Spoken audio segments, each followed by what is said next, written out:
ಇವತ್ತಿನ ಈ ಕಾರ್ಯಕ್ರಮದ ಮುಖ್ಯ ಉದ್ದೇಶ, ಇದರ ಪರಿಕಲ್ಪನೆ, ಹೇಗೆ ಯೋಚನೆ ಬಂತು, ಇದು ಹೇಗೆ ಯೋಜನೆ ಸಾರ್ಥಕ ರೂಪ ಪಡೆದುಕೊಳ್ತು ಅನ್ನೋದ್ರ ಬಗ್ಗೆ ಇವತ್ತು ಗೌರಿ ಶೆಟ್ಟಿ ಸರ್ ಮಾತಾಡಬೇಕು ಅಂತ ಕೇಳಿಕೊಳ್ತಾ ಇದ್ದೀನಿ. ಎಲ್ರಿಗೂ ನಮಸ್ಕಾರ. ವೇದಿಕೆ ಮೇಲಿರುವಂಥ ಎಲ್ಲ ಗಣ್ಯರಿಗೂ ನಮಸ್ಕಾರ. ತುಂಬ ಥ್ಯಾಂಕ್ಸ್ ನೀವು ಜಾಯ್ನ್ ಆಗಿದ್ದಕ್ಕೆ, ಕೈ ಜೋಡಿಸಿದ್ದಕ್ಕೆ. ವುಮೆನ್ಸ್ ಡೇ ಅಥವಾ ಮದರ್ಸ್ ಡೇ, ವುಮೆನ್ಸ್ ಡೇ ಮಾಡ್ಬೇಕಂದ್ರೆ ಈ ಮದರ್ಸ್ ಡೇ ಬಂತು. ಮದರ್ಸ್ ಡೇ ಬಂದು ಇನ್ನೂ ತುಂಬ ಒಳ್ಳೆಯದಾಯಿತು ಅಂತ ಅನ್ಕೋತೀನಿ. ನೋಡಿ, ಅಂದರೆ ಹೆಣ್ಮಕ್ಕಳನ್ನ ಅಥವಾ ತಾಯಿ, ತಂಗಿ ಅಥವಾ ಹೆಂಡತಿ ಇವರಿಲ್ಲದೆ ನಮ್ಮ ಗಂಡಸಿನ ಬಾಳು ಆ್ಯಕ್ಚುಲಿ ಅಪೂರ್ಣ ಮಾತ್ರವಲ್ಲ, ಅರ್ಥಹೀನ ಕೂಡ ಅಂತ ನನಗನ್ಸುತ್ತೆ.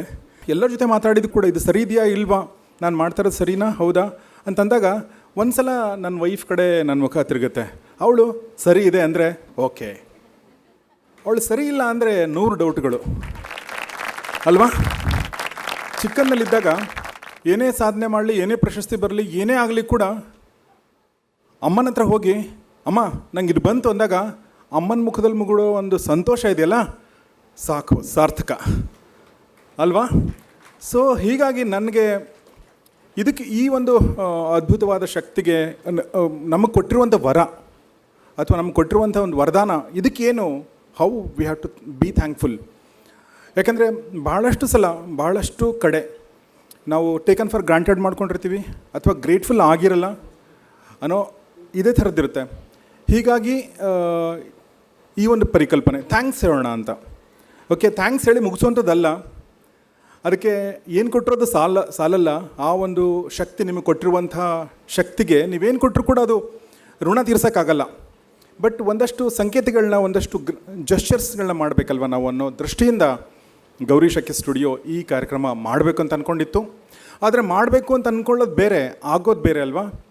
ಹೀಗಾಗಿ ನನಗೆ ಒಂದು ಸಣ್ಣ ಇನ್ಸಿಡೆಂಟ್ ಹೇಳ್ತೀನಿ. ನಾವು ಸುಮಾರು ವರ್ಷಗಳಿಂದ ಗೌರಿ ಶೆಟ್ಟಿ ಸ್ಟುಡಿಯೋ ಶುರು ಮಾಡಿದಾಗಿಂದ ಇವೆಂಟ್ಗಳನ್ನ ಮಾಡೋಣ ಬೇರೆ ಬೇರೆದಂದಾಗ ನನ್ನ ಟೀಮಿಗೆ ನಾನು ಯಾವಾಗಲೂ ಹೇಳ್ತಿದ್ದೆ, ನಮ್ಮ ಟೀಮ್ ಕೂಡ ಹೌದು ಸರ್ ಅಂತಿತ್ತು. ಅದರ ಮಾಡ್ತಿರಲಿಲ್ಲ. ಯಾಕೆಂದರೆ ಧೈರ್ಯ ಇರಲಿಲ್ಲ. ಓಕೆ, ಯಾಕೆಂದರೆ ಅನುಭವ ಇರಲಿಲ್ಲ. ನಮಗೆ ಒಬ್ಬ ವ್ಯಕ್ತಿ ಬಂದು ಈವೆಂಟ್ ಮಾಡೋಣ ಅಂತಂದರು. ನಾವು ಅಂದ್ಕೊಂಡ್ವಿ ಹೌದು ಈವೆಂಟ್ ಮಾಡೋಣ. ಅವಾಗ ಹೇಳಿದರು ಇಲ್ಲ ನಮಗೆ ಮಾಡೋಕ್ಕಾಗಲ್ಲ, ನಮ್ಗೆ ಬರಲ್ಲ ಅಂತಂದಾಗ ಆ ವ್ಯಕ್ತಿ ಹೇಳಿದರು ನೀವು ಮಾಡಿ, ನಾನಿದ್ದೀನಿ ಅಂತಂದರು. ಯೋಚನೆ ಮಾಡಿ, ಒಬ್ಬ ವ್ಯಕ್ತಿ ಹಂಗಿದ್ರೆ ನೀವು ಮಾಡಿರಿ, ನೀವು ಉಳಿದು ನಾನು ನೋಡ್ಕೋತೀನಿ ಅಂತಂದರು. ಅವರಿಂದಾಗೆ ಇವತ್ತು ಇವೆಂಟ್ ಆಗಿದ್ದು ನಿಜ ಹೇಳಬೇಕು ಅಂತಂದರೆ.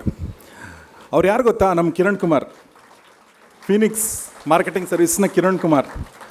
ಅವರು ಶುರು ಮಾಡಿದ ಒಂದು ಕೆಲಸ ಇದು ಇವತ್ತು ನಿಮ್ಮ ಎದುರುಗಡೆ ಬಂದು ನಿಂತ್ಕೊಳ್ಳೋ ಥರ ಆಗಿದೆ. ಸೊ ಈ ಕಾರ್ಯಕ್ರಮ ಮಾಡ್ಬೇಕಂತ ಅಂದ್ಕೊಂಡು ಹೊರಟಾಗ ನಾನು ಸಪೋರ್ಟ್ ಮಾಡೋಕ್ಕೆ ತುಂಬ ಥ್ಯಾಂಕ್ಸ್ ಹೇಳುವಂಥ ಲಿಸ್ಟ್ ಆಮೇಲಿದೆ, ಅದನ್ನು ಖಂಡಿತ ಹೇಳ್ತೀನಿ. ಬಟ್ ಈಗ ಸದ್ಯಕ್ಕೆ ನಮ್ಮ ಆದರ್ಶ್ ಡೆವಲಪರ್ಸ್ನ ನಮ್ಮ BM ಜಯಶಂಕರ್ ಸರ್ ಅವ್ರ ಹತ್ರ ಹೋಗಿ ಸರ್ ಹಿಂಗೆ ಅಂದ್ಕೊಂಡಾಗ ಅವರು ಬೆನ್ನು ತಟ್ಟಿದ್ರು ಮಾಡಿ ಅಂತ.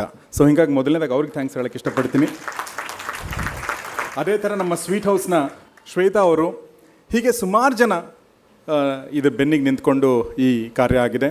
ಆಮೇಲೆ ಮಾಸ್ಟರ್ ಕ್ಲಾಸ್ನ ರಂಗಸ್ವಾಮಿ ಮೂಕನಹಳ್ಳಿ ಸರ್ ಮತ್ತು ನಮ್ಮ ಕವಿತಾ ಮಿಶ್ರಾ ಅವರು, ನಮಗೆ ಬಂದಿರುವಂಥ ಭಾವನಾ ಅವರು, ಇನ್ನೂ ಬರಲಿರುವಂಥ ಒಂದಷ್ಟು ಜನ ಗೆಸ್ಟ್ಗಳಿಗೆ ನಾನು ಧನ್ಯವಾದಗಳನ್ನ ಹೇಳ್ತಾ, ನಾವು ಈ ಒಂದು ಅವಾರ್ಡ್ ಫಂಕ್ಷನ್ ಮಾಡಬೇಕು ಅಂತಂದಾಗ ಶೀಪ್ ಅವರ್ ಅವಾರ್ಡ್ ಅಂತ ಅಂದ್ಕೊಂಡು ನಾವು ನಾಮಿನೇಷನ್ ಓಪನ್ ಮಾಡಿದಾಗ ಸುಮಾರು 200ಕ್ಕೂ ಹೆಚ್ಚು ನಾಮಿನೇಷನ್ಗಳು ಬಂದವು. ಸೊ ಹೆಣ್ಣು ನಮ್ಮ ಸಮಾಜದಲ್ಲಿ ಏನೆಲ್ಲ ಕೆಲಸ ಮಾಡ್ತಾ ಇದ್ದಾಳೆ, ಏನೆಲ್ಲ ಸಾಧನೆ ಮಾಡ್ತಾ ಇದ್ದಾಳೆ ಅಂತ ಗೊತ್ತಾಗಿದೆ ಅವಾಗ. ಕೆಲವೊಬ್ಬರು ಎಷ್ಟು ಅಂದರೆ ಯೂಶ್ವಲಿ ಏನಾಗಿದೆ ಹೇಳಿ, ನಾವು ಗೂಗಲಲ್ಲಿ ಸರ್ಚ್ ಮಾಡ್ತೀವಿ ಏನೇ ಆದರೂ ಕೂಡ. ಕೆಲವೊಬ್ಬರು ಗೂಗಲಲ್ಲಿ ಸರ್ಚ್ ಮಾಡಿದರೆ ಒಂದು ಹೆಸರು ಒಂದು ಅವ್ರದ್ದು ಏನೋ ಎಂಟಿಟಿನೇ ಇಲ್ಲ ಅಂಥವ್ರು ಕೂಡ ಇದ್ದಾರೆ ನಮ್ಮ ಸಮಾಜದಲ್ಲಿ.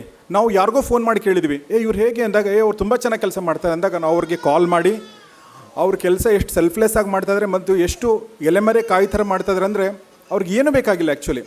ಬಟ್ ನಾವು ಕೃತಜ್ಞತೆ ಹೇಳೋದು, ಕಂಗ್ರ್ಯಾಚುಲೇಷನ್ಸ್ ಹೇಳೋದು ನಮ್ಮ ಕರ್ತವ್ಯ. ಹೀಗಾಗಿ ಕರ್ನಾಟಕದ ಎಲ್ಲೆಡೆಯಿಂದ, ಬೆಳಗಾಮಿಂದ ಬಂದಿದ್ದಾರೆ, ಚಾಮರಾಜನಗರದಿಂದ ಬಂದಿದ್ದಾರೆ, ದಕ್ಷಿಣ ಕನ್ನಡದಿಂದ ಬಂದಿದ್ದಾರೆ. ಈ ಪ್ರಶಸ್ತಿಗಳನ್ನ ಆಯ್ಕೆ ಮಾಡೋದು ತುಂಬ ಕಷ್ಟ ಆಗಿತ್ತು. ಆದರೂ ಎಷ್ಟು ಸಾಧ್ಯವೋ ಅಷ್ಟು ಪ್ರಯತ್ನಪಟ್ಟು ಈ ಆಯ್ಕೆಯನ್ನು ಮಾಡಿದ್ದೀವಿ.